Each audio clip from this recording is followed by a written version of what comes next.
suis heureux d'accueillir au milieu de nombreux élus et personnalités bordelaises, le ministre des Affaires étrangères, le ministre du Tourisme, et puis, si je peux rappeler ce souvenir, le lauréat du prix Montaigne 2011 pour le cabinet des 12 regards sur les tableaux qui font la France. Nous avons ce matin fait des visites qui, je l'espère, vont montrer tout l'engagement de Bordeaux dans son épanouissement touristique. D'abord, notre cité des civilisations du vin, qui sort de terre et qui sera prête dans un an maintenant. Je crois que ce sera un peu un phare, à la fois pour le vignoble bordelais et de façon plus générale pour ce que nous avons appelé les civilisations du vin. Et puis, il a pu monter sur un des paquebots de croisière fluviale qui n'existaient pas à Bordeaux il y a 3 ans et qui se sont depuis multipliés. Il n'est pas nécessaire que, devant vous, Monsieur le Ministre, je souligne l'importance du tourisme pour notre pays, première destination touristique du monde. Cette attractivité due d'abord à son rayonnement culturel et patrimonial. C'est aussi un enjeu économique de première grandeur, puisque en emploi direct et indirect, on dépasse les 2 millions de postes de travail. C'est 28 000 entreprises qui travaillent dans ce secteur et c'est 7,5% de notre richesse nationale. Nous avons des atouts majeurs.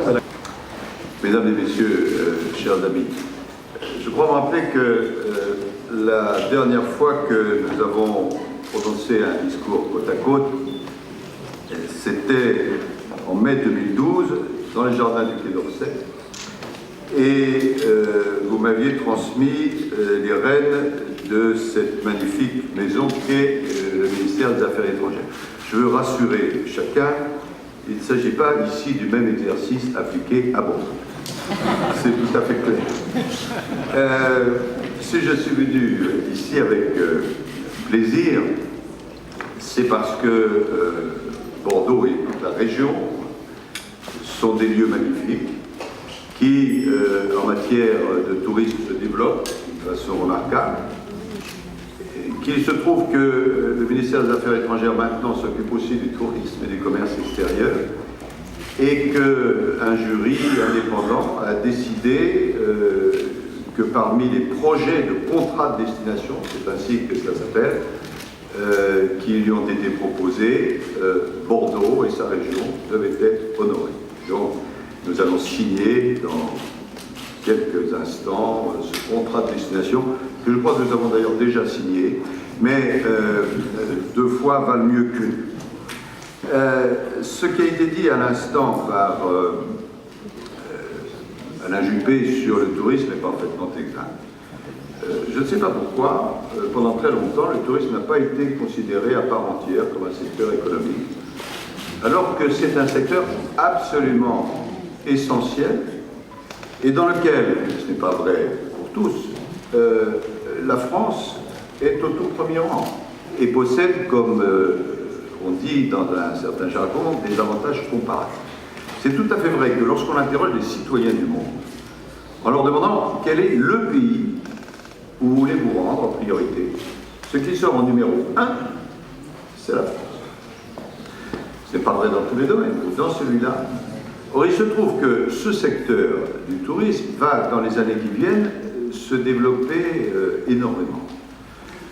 Je ne vais pas vous abreuver de chiffres, retenez simplement ces 2-là, qui sont faciles à mémoriser. Aujourd'hui, il y a 1 milliard de personnes qui voyagent dans le monde. Dans 15 ans, il y en aura 2 milliards.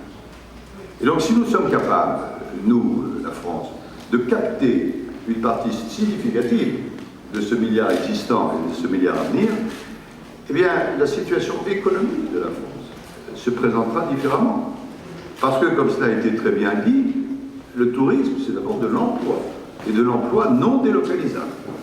Ce sont des recettes, par définition, lorsque ce sont des touristes étrangers. Et on en a bien besoin pour équilibrer notre commerce extérieur.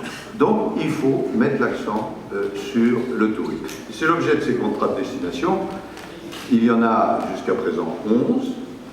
Nous allons, dans les semaines qui viennent, en signer 9 supplémentaires, qui ont pour objet, au fond, de rassembler les énergies, les bonnes volontés, que ce soit le public, le privé, les professionnels, les établissements, c'est ce qui a été fait ici. L'État y apporte de leur vin, qu'ils ont donné à certaines de leurs villes le nom d'un grand. Je trouve que c'est refaire l'histoire d'une façon... Approcher pour une photo. Voilà, Pascal Noël pour la médoc, Philippe Plisson pour le SMID-Est, Christian Montéi pour Atout France, Régis Marchand pour le CRT, Air France ici présente, qui j'oublie, CIBB bien sûr, la Cité des civilisations des vins, syndicale, l'aéroport, le Grand Port Maritime, la DT 33, je crois que j'ai fait le tour, l'Office de tourisme avec son directeur quand même qui a porté sur